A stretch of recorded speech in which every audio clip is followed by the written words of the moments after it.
friends, welcome to Peak Life. We are here with Director Marketing Swiggy, Mr. Umesh Krishna.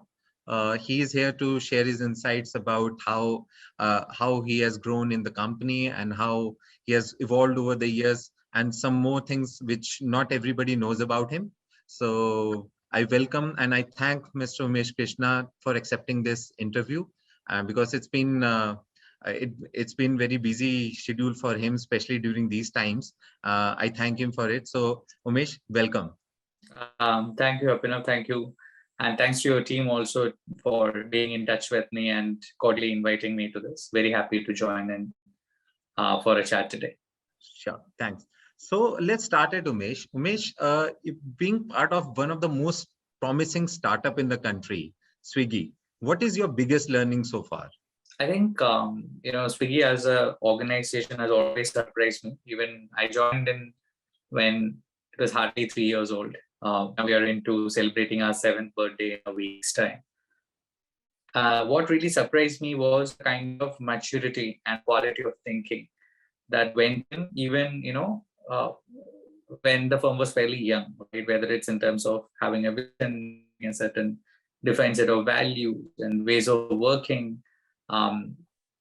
Generally, whether it's business or people management, it's been exceptional, right? I was actually surprised walking in and seeing the kind of evolution that it went through. And that's also, I think, a great lesson for a lot of startups, because somewhere we implicitly assume that, hey, if you're a young company, you have your 7, 10, 12 years to sort it out. And there are some things that will get fixed eventually, right? So, and I deeply enjoyed being a part of Swiggy.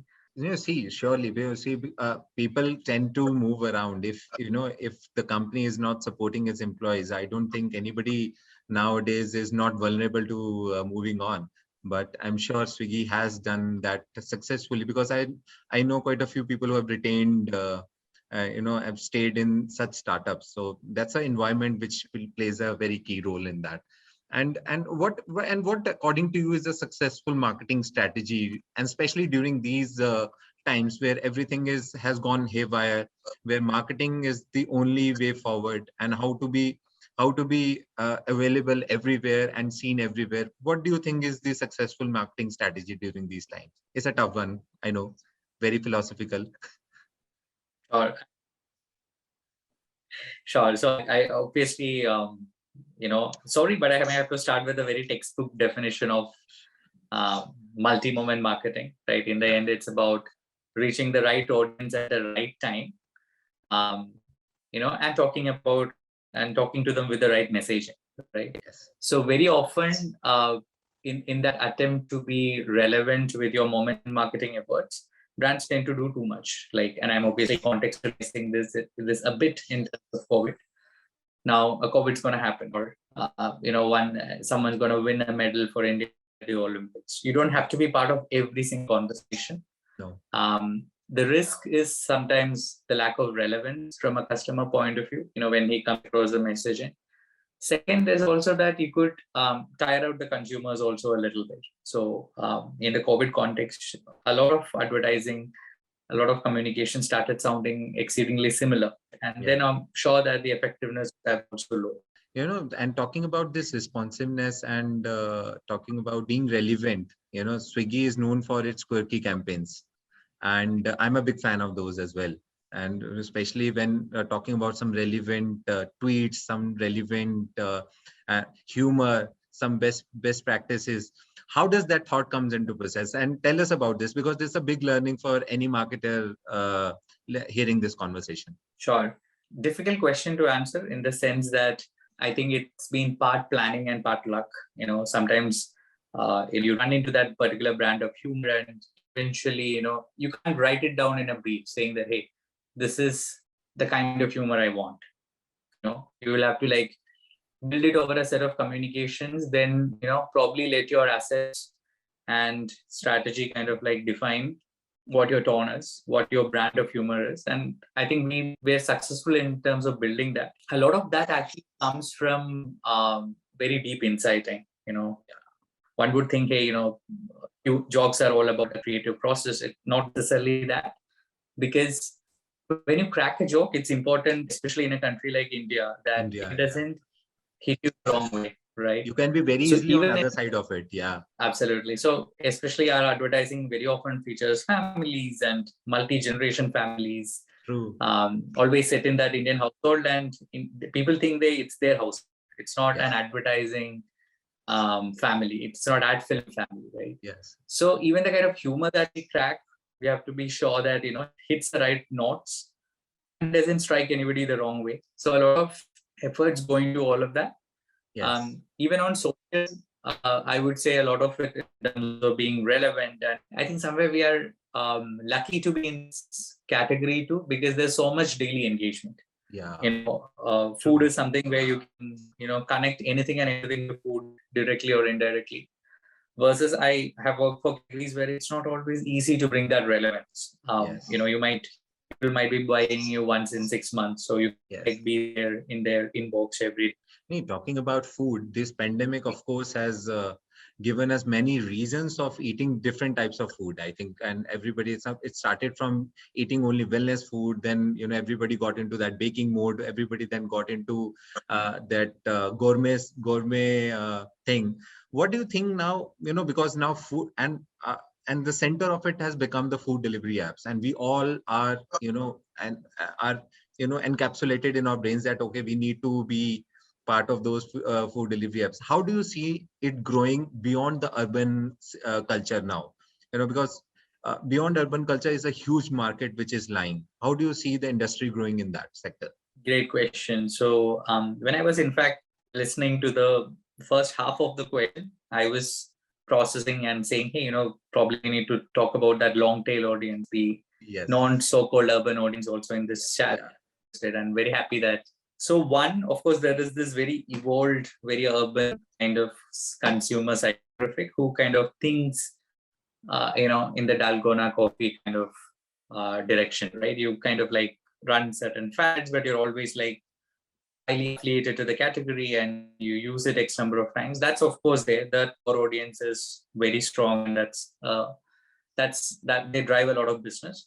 But the length of the long tail of consumers is just ridiculous. I mean, they are crores. And I'm not even talking about us being present in, think of it, we are still actually an urban solution, right? Yeah. Which means that you're those 500 to 600 towns, how in various dimensions you classify. Now, in those 500 to 600 towns, is itself you have this base of multi crores of consumers to reach out to. Yeah. Many of them order occasionally, or may have ordered and they believe themselves to be, their plans that they are actually very active consumers. Very active. Because they've ordered once in a month, so they're comparing that versus an each probably, right? But and that's a very so addressing the long tail, of course, is that marketing has to play, right? More than product, I think marketing kind of ensures that you position it in a certain manner for this consumers, the category, and then have them come to the app and let the product take over, post that. So a lot of our advertising in the past couple of years have focused on this long tail. Yeah. So if you get concepts like kuch ghar pe banaya, kuch Swiggy se mangwaya, that was one of the campaigns that we had. Yes. The idea was to just normalize that, the parcel of food coming from outside. Saying it gels with your food. It doesn't mean that you're shutting down your kitchen when you're ordering from outside. It's all about complementing each other, or making sure that you have the right mix, or you may have family members with different interests. All of it is being met, right? So various articulations of those, that complementing is what we try to kind of cover. That's one recent example, and I think that is probably the best answer to your question, Ashwin. Yeah, no. So this arises to two more conversation points, and one being we talk about long tail, and which is a very significant market, and I think every possible company in the world, consumer-based company in the world, is targeting those people now because they are the real consumers coming up. And you being part of two promising startups of the country, Ola and Swiggy, how do you see what do you see that that how digital world is impacting these markets, because being app culture, being in India, app culture is not that that doesn't come easy to us. So how do you think it is going forward digitally for India? One thing I've of course noticed over the past decade is the funnel of adoption is very different, right? We probably, there was a time in the past where we said, hey, e-commerce, and that's probably where commerce starts. And then you have a subset of that, which could be travel or food delivery, etc. Versus the very fact that we built something as unique as the UPI, kind of helped bring a lot of people into this transacting world. They started trusting the environment. So right now there's like these two larger funnels kind of like overlapping, and then that's where businesses like Ola and Swiggy typically operate within that particular set. What we notice about this set of consumers is your marketing, your product might have to be very different to your what you do for your core audience. True. Second is that we cannot make decisions with regards to the consumer base. Very often, some of the great anthropologists that I've met, something that they always say is, we kind of like map it back to some time back. Let's say when we are seeing a technology adoption, we think of it like, acha, when I was new to a technology 10 years back, how did I think about it, right? Or when, okay, I was in so and so financial state when I was probably in a middle class background when younger, how was my family taking purchase decisions? Yeah.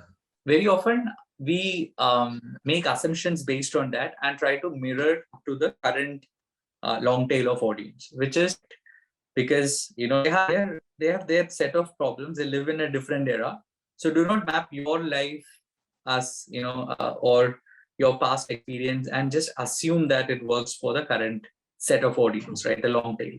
Maybe a lot of very ethnographic researchers trying to understand their lives, how their day looked like, how do they make decisions, and even on the consumer fund, even on the app, from in the onboarding stage, where do they get stuck? A lot of these things you can't guess. You will have to like talk to them, observe them, and understand, and then solve for what they what are triggers and barriers. True. Fair enough.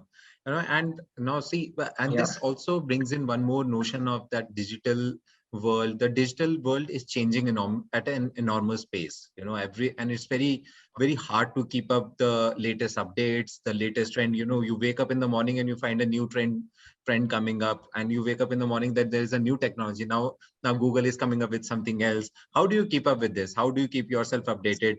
And does being an engineer helps in all that, or how does it? Because being a marketer, it's a very tricky situation to be into. That okay, today you have to market yourself through XYZ media, and then you have to market it through XYZ again. Oh, now this is outdated. How do you keep yourself updated? Right. I think having a strong technology strategy is very important. So once you understand that technology curve and management to be a good product leader or business leader or marketing leader. So there is that dimension of tech, which is very strategic. Next, within marketing strategy, of course, your digital strategy is very crucial, right? How do you build a unified point of view of your customer? How do you make sure that your marketing tech stack is built enough to address all the use cases of marketing that you will have? Is it future looking? Is it taking care of consumers' privacy, right? All of those aspects are very crucial. So whether you are a business leader or a marketing leader. And I think, the understanding of tech has always helped, because even when I was in my BTech, what prompted me to take up a lot of electives was this fear of, hey, I started learning. Then I realized those days, obviously, the bigger tech companies are the angels of the world. Yeah. And they were all going through tumultuous. All of a sudden, something would disrupt it. Google was coming, was like really expanding so big. And then I felt unsure or techy. I felt like, I need to learn more business to understand this out. And that's when I kind of branched out. And very happy that ended up in a tech-enabled business world as planned, because there's a lot of tech and there's a lot of marketing, and it's up to you to decide how do you want to mix match the two. So of course that helps. The technical background actually helps in gathering up all the or Yeah, catching up with all the latest things. Yes. Coming to you, Umesh, absolutely. I've been reading about the fact that you've been a fitness trainer yourself, and there's a huge passion which goes into fitness with you. And this pandemic surely has taught every one of us that it's all about holistic wellness and importance of wellness to us. So tell us about this journey and tell us about this passion of yours. When I started instructing maybe 5 or 6 years back, that really helped me understand their fears, anxieties, motivation in a much better manner, which is very different to how you would learn in your business school or in a leadership coaching session, right? Because when you're a fitness trainer, you actually see people, they're not in their makeup, they're in their active gear, working Active, out, yeah. striving hard, and after the Yeah, class, and their they make true self. right, Yeah. and they come back and discuss what are the motivations behind the work they feel after a class, and then you actually get to understand people a lot more. And I think that really helped me in terms of my people management skills too. Right. One. Second is you actually learn a lot about. So when you're training somebody and you go through their learning curve, or you're instructing a class and you see how people are mirroring you, it actually removes a lot of unnecessary biases that you may have with regards to people. You may say, Sure. think that, hey, Yeah. this demographic may do better with this, or this psychographic may do better with this, which is 100% untrue. And sometimes that also removed a lot of biases. So I think this helping people management skill. Second was removal of some of these biases, and that even feeds back into how you research about people. Market research, or how you build a marketing communication. So if I have some ad live on television, when I go back, I can just ask my students and they would have all the mix of demographics and psychographics, and you'll actually get a very good overview, right? Yeah. So all of that helps. And third act is, I think it brings a lot of, work-life balance. Yeah. I was coming to Clean that up only. your mind space. That really, really helps. And eventually, you're taking the time out to work on something that is different enough from your domain. So, that gives you some concrete free mind space. Takeaway from it is 100% relevant to your main, the so-called first job. So that really helps in every manner. Oh, that's brilliant. Because if you can relate your passion to your main job, that's the best thing one can do. But one question which comes to everybody's mind, and especially at a professional level or a corporate level, like you are into it, which is a highly demanding job profile. How do you find that life balance? How work-life balance? How do you find time? Because the passion of yours requires lots of discipline. It's a very disciplined job, and how do you find that balance? Or because I'm sure you right now the times are different. It requires lots of travel. It requires lots of meetings. Odd hours. How do you manage that? How do you do that? Because it's a learning for everyone who is looking for wellness. Because it's an excuse with everyone. Though, मेरे पास time नहीं है. I don't find enough time to do that. I don't find enough room for this. How do you manage that? So for me, something that I always follow is the principle of balance, right? In the sense that even if you're working out, ensure that you're not overdoing anything, and everything is done to the right amount, so that when you have a workout routine, it self-sustains. So you could have strength training on one day versus, stretching on a different day, or, a mind body workout on a different day. So when you do that, it has to be sustainable, right? When you can't say that, hey, I'm going to work out and just go do the same workout every day. You'll eventually get bored, right? True. And even with work, think of how you can kind of mix match your profile a little. Something my juniors, or even colleagues, is that we often say, hey, this is this one role that I'm great at, and I'm going to only do this. And my personal opinion there is that I think we should always have a mix of skill sets, and probably like based on what is that your org demands, or the or the product life cycle or the brand life cycle demands, you kind of like do a switcheroo between these roles. And that also brings in a lot of balance. So it's this mix and match and balance that can kind of help you group all of this together. And once that happens, I think somewhere our unnecessary obsessions also will stop. Very often. So whenever I speak to any client who hasn't, let's say, worked out till let's say he's in the mid 30s, and you ask them, hey, what happened? Very often you'll be like, hey, I was into this, I was giving it 100%, and then I did not think about anything else. Interestingly, you will see people who have tried multiple things in their life, they always seem to have their fitness sorted. Some move into entrepreneurship and shift back to working for another business, going back to education. People who have switched around, interestingly, always seem to have their fitness sorted, at least to an extent. Yes, true. That's true. That's true. So, Umesh, I have some quick bites for you, very simple ones. And so I will start with the first one. What is your favorite holiday destination? I like anything which is beach facing. So the entire coastal Karnataka, coastal Kerala, I like all of that. Oh, yeah, that's anyways beautiful. Yes. So any destination still on your bucket list? I haven't actually seen enough of Africa. I want to go not as a tourist, but as a traveler and spend some time there, at least covering 2 or 3 geographies in there. Yeah. Your favorite sport? Cricket. Oh, wow. I'm sure you must have seen all those early morning South African matches then. Absolutely. Anything. Yeah. Yeah.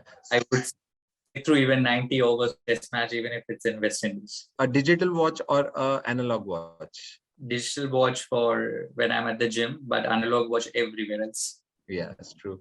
A book that has inspired you the most? I love reading John Maida. He's an amazing academician to follow. Wonderfully brings in concepts of design and computation and marketing and CX, all of that together. Anything written by John Maida is something I really love. Great. And top 3 apps apart from Swiggy, which you can't live without? I can live without any of the other apps.